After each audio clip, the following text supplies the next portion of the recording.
Welcome to your new favorite podcast, Pocketful of Mojo, where you're you and I'm Steph, and we tune in here to tap into some mojo. You see, I think I've cracked the code to being happy. Because, I'm happy every single day. No jokes. Now, look, I wasn't always this way. You can trust and believe I've had multiple breakdowns on multiple continents and in 2 languages, come to think of it. But by paying attention and by living with more intention, I've curated a wellness first aid kit full of amazing tools to help me get out of and avoid getting into life's more sticky and stressful situations. And I'm not here to gatekeep. I'm on a mission to help you tap into your best stuff and remember that you have everything you need to live your life on your own terms. So settle in. We're here for some positive change. So let's explore together where your mojo meets the road. In today's episode, I'm going to review our mantra for the week, and then we're going to dig into today's main topic, which is boundary battles. How to advocate for yourself as yourself. Now, I know you've got 11 billion podcasts to choose from, so I am just so grateful you're here. So you stick around, and I'm going to make sure that you're glad that you did. Let's get started with today's mantra and get tuned in, tapped in, and turned on. Hello, and welcome to the 23rd episode of Pocketful of Mojo, the Michael Jordan of episodes, if you will. Once again, I'm Steph. Nice to meet ya. Thanks for being here. I'm your mojo maven. I'm your cheerleader. I'm your soul sister. Thanks for being here. This is going to be a very revealing episode, so let's dive right in. Let's start by digging into today's mantra, which is, setting boundaries and sticking to them helps me remember that I'm important too. Killer. Okay, this one's juicy, so let's unpack this one together. Setting boundaries and sticking to them helps me remember that I'm important too. This one goes out to all us recovering people pleasers out there. And I acknowledge that we are all going to be in different places when it comes to our comfort level with boundaries. It can be a hard thing to articulate, and it isn't always something that we can rhyme off the top of our heads. Some of you are maybe thinking about boundaries for yourselves for the first time. And to you, I say, welcome and way to go. There's no better time than now to start. Or maybe it's time for a tune-up on your boundaries because things just seem to be slipping lately.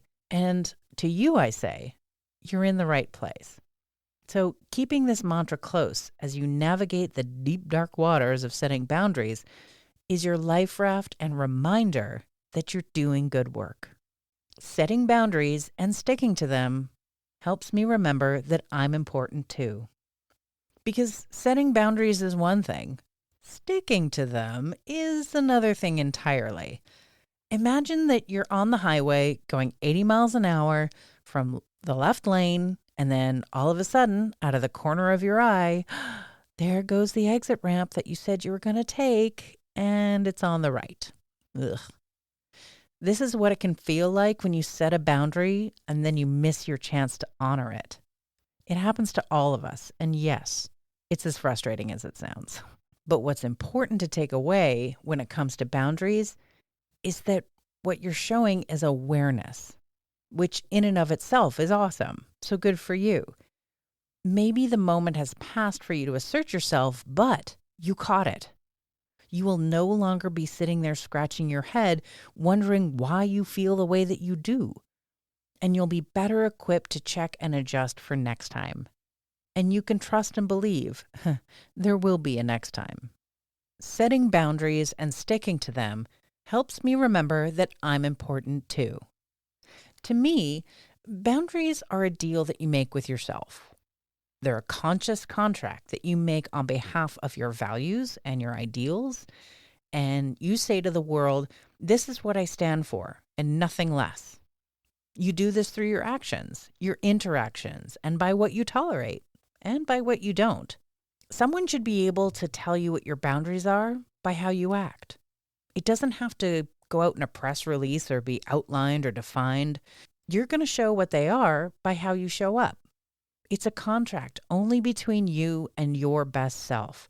You are the only one who is responsible for advocating for yourself, and boundaries are there to help you do that. So keep that in your pocket. Setting boundaries and sticking to them helps me remember that I'm important too. Yeah, that's right. You're important too. As recovering people pleasers who used to be known for putting everyone else first, our transformation doesn't involve losing who we are. It involves remembering who we are, remembering that we are important, remembering that we can care for ourselves and show up for the people that we love and care about. Boundaries help us do that and be able to show up even better and brighter than before because we've watered our own garden first. And we are more mindful about where we spend our energy and where we do so because we are important. And we can keep being the loving, giving, generous people that we are. We've just put some parameters on it. The buffet is closed. Now it's invite only. Setting boundaries and sticking to them helps me remember that I'm important too.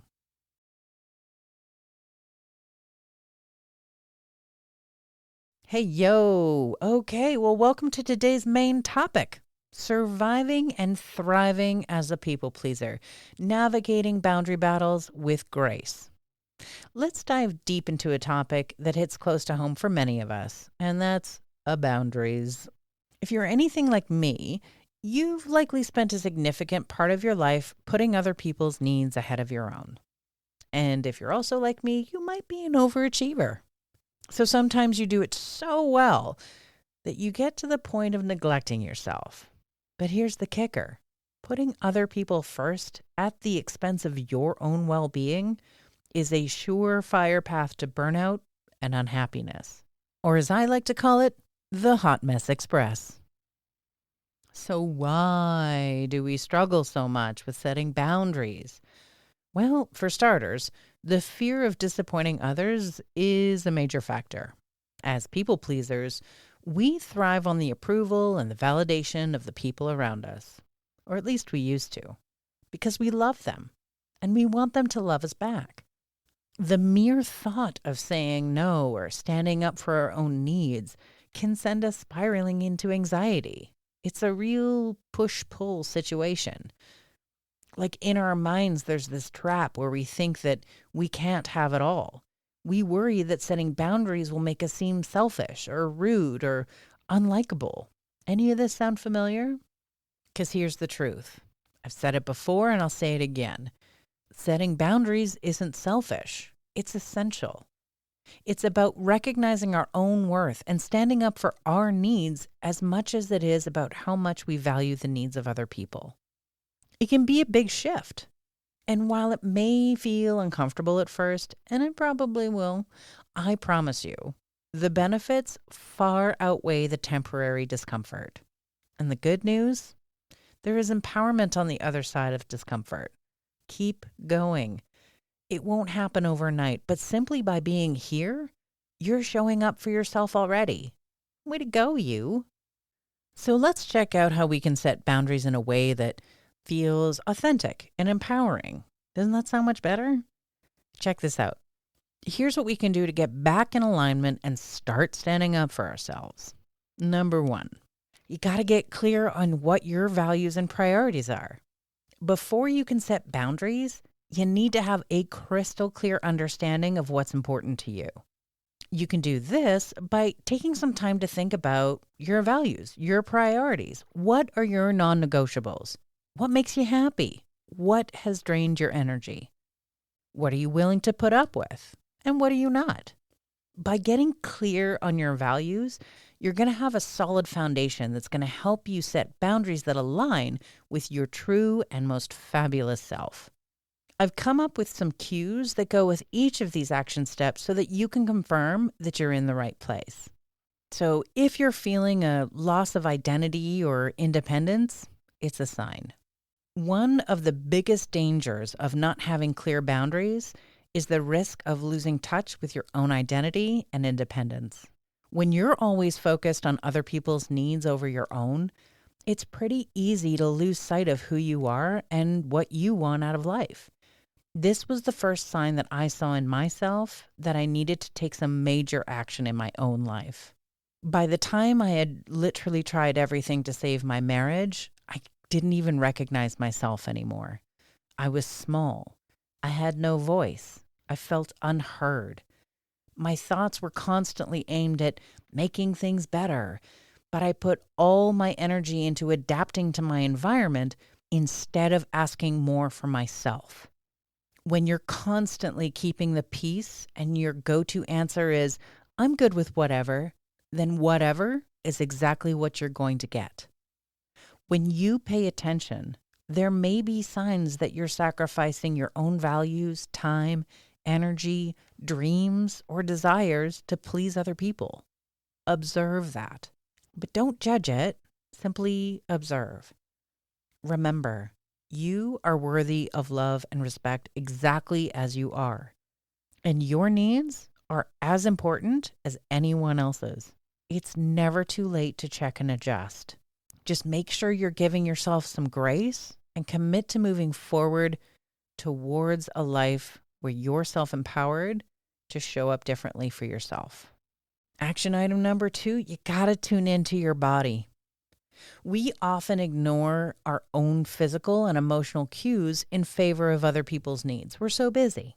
What we forget is that our bodies have a way of letting us know when something isn't right. So this is your chance. Tune in. Pay attention to how you feel in different situations, not just emotionally, but physically too. Do you feel tense, anxious, or drained? These might be signs that your boundaries are being crossed. Listen to your body and honor what it's telling you.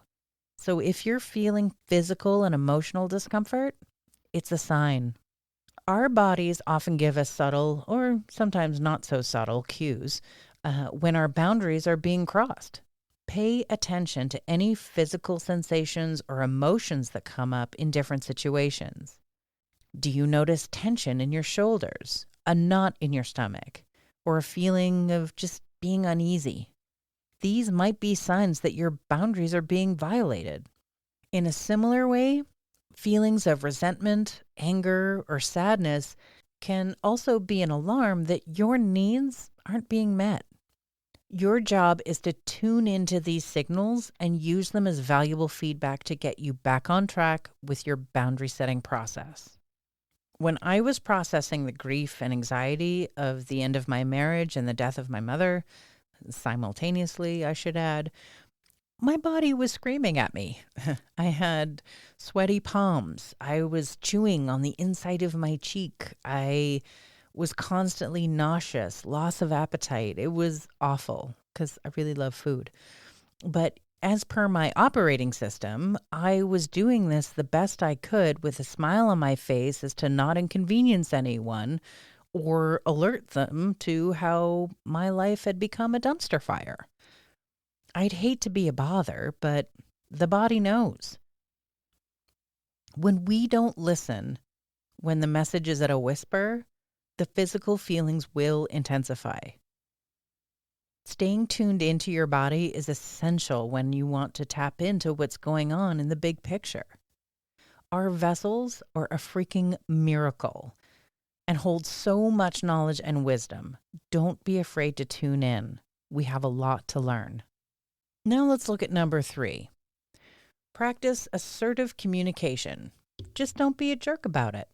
Setting boundaries requires clear and assertive communication. No maybes, no question marks, just periods. Practice saying no in a firm but respectful way. You don't need to justify or apologize for your boundaries. Remember, you have the right to focus on your own needs without feeling guilty. It's not a combo meal. It may feel awkward at first, but the more you practice assertive communication, the easier it'll be. One of my new favorite sayings is, no is a complete sentence. I used to be a big explainer. I felt like I had to justify every little thing, and more so if it was in the wake of having to say no to someone. But there's no judge or jury. You can put down the defense strategy and just stand in your truth. You'll be surprised how little people actually challenge you when you stick to a boundary, which means that you have placed more importance on your role than maybe even existed in the first place. So if you have difficulty saying no, it's a sign. As people pleasers, saying no can feel like an impossible feat. We worry about disappointing or being seen as selfish. So to keep things easy breezy, we say yes, even when we want to say no. But here's the thing. Saying yes when you say no is a recipe for resentment and burnout. Not my favorite cookie. If you find yourself agreeing to things that you don't want to do, it might be a sign that your boundaries are too porous. Practice asserting yourself and saying no when you need to. Remember, it's okay to focus on your own needs. Everyone else does. A simple no thank you can make all the difference. You should try it.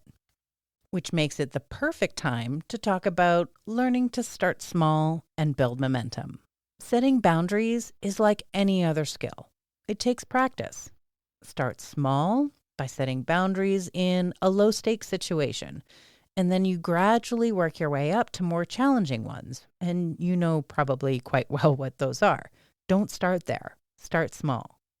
Someone who wants to start hiking doesn't start by climbing Everest. Start simple. Celebrate your success along the way, and no matter how small your victory, it's a victory worth celebrating. Every boundary that you set is a win and a step towards rebooting your power. So if you're feeling drained or depleted, it's a sign. Do you often find yourself feeling exhausted or depleted after interacting with certain people or being in certain situations? This could be a sign that your boundaries are not being respected, and those boundaries need your help. When we let other people overstep our boundaries, it can leave us feeling drained and exhausted. So your job is to pay attention to how you feel after different interactions. If something leaves you feeling drained, it may be time to reassess your boundaries in that area. Good people and healthy relationships leave you feeling amazing and uplifted. We have to start expecting more and stop saying good enough is good enough. Which takes us right to number 5. Surround yourself with support. Navigating boundary battles can be tough. Okay, it is tough, especially when those around you are used to you saying yes to everything. Surround yourself with people who respect and support you and your boundaries. Seek out the friends, the family, or even a therapist who can offer you encouragement and some guidance as you work towards asserting yourself. So, how will you know when your boundaries are working? Well, people are going to start treating you differently, and that's a sign. One of the byproducts of setting boundaries is that there's a new filter in your relationships. And what I mean by that, as people in your life begin to see you asserting yourself and standing up for your own needs, the dynamics of your relationship, they might change. You may not be able to be the go-to person 24/7 for that friend anymore, or have all the time in the world for other people's problems. You got your own, and this can have impact. For me, as I started setting boundaries, I noticed that some people adjusted just fine. Others, however, well, I learned that what I offered them was not in fact friendship. It was service, which is fine. But it's important to know where you stand and to move forward accordingly. Remember, all that work you did in step 1, what will you tolerate and what will you not? Now, as we cruise on into number 6, it's all about embracing vulnerability. This is the part that's going to feel a little unsettling. So I'm here to remind you that there is strength in vulnerability. And you've got to trust and believe that setting boundaries requires vulnerability.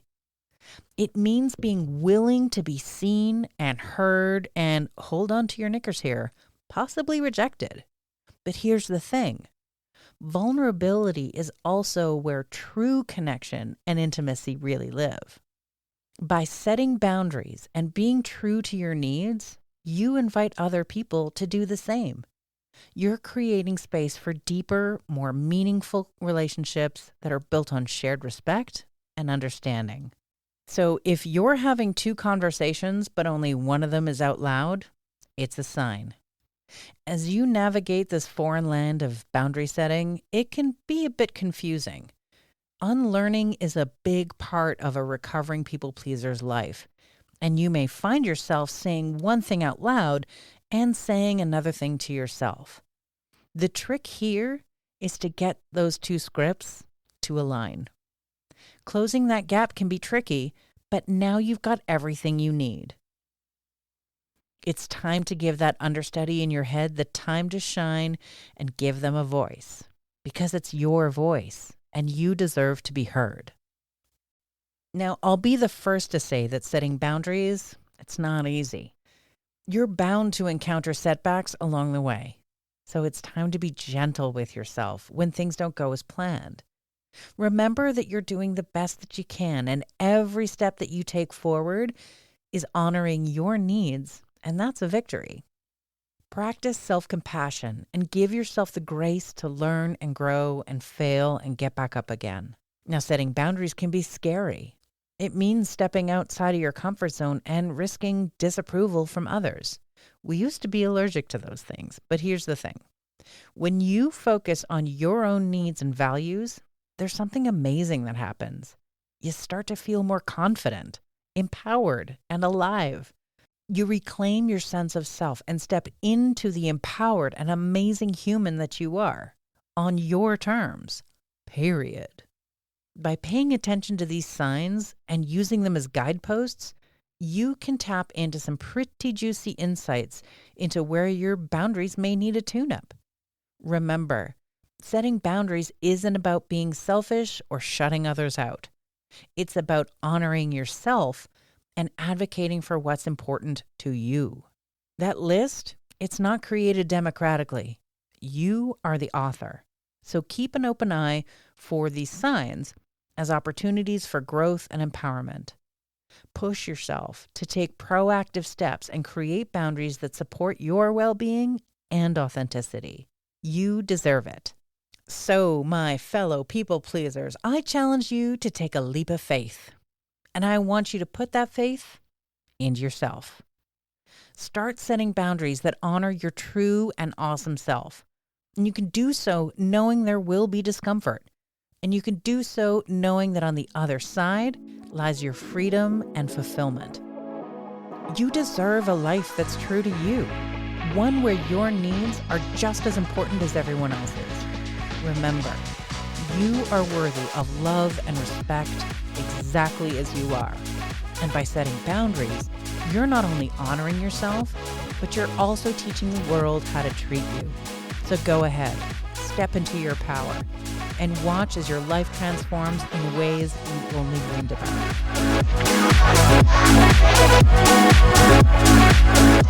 Thank you so much for tuning into today's powerful episode.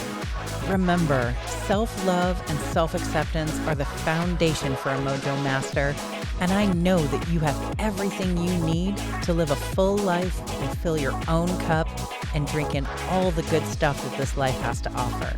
You deserve it. Be sure to come say hi to me on Insta and let me know how your Mojo adventure is coming along. And you can find my handle and a few fun links in the show notes because there's lots of Mojo to go around. Be sure to come back next time where we explore all that is celebration. Celebrate! It's something I've mastered over the last couple of years, and learning how to celebrate yourself injects fun and inspiration into your life. And I'm talking daily. How fun is that? So make sure you subscribe to Pocketful of Mojo wherever you find your favorite podcast, and come back next time to unwrap the gift we give ourselves. Capiche? So until then, stay awesome and keep spreading those positive vibes. Be kind out there. Toodaloo, kangaroo. Mwah.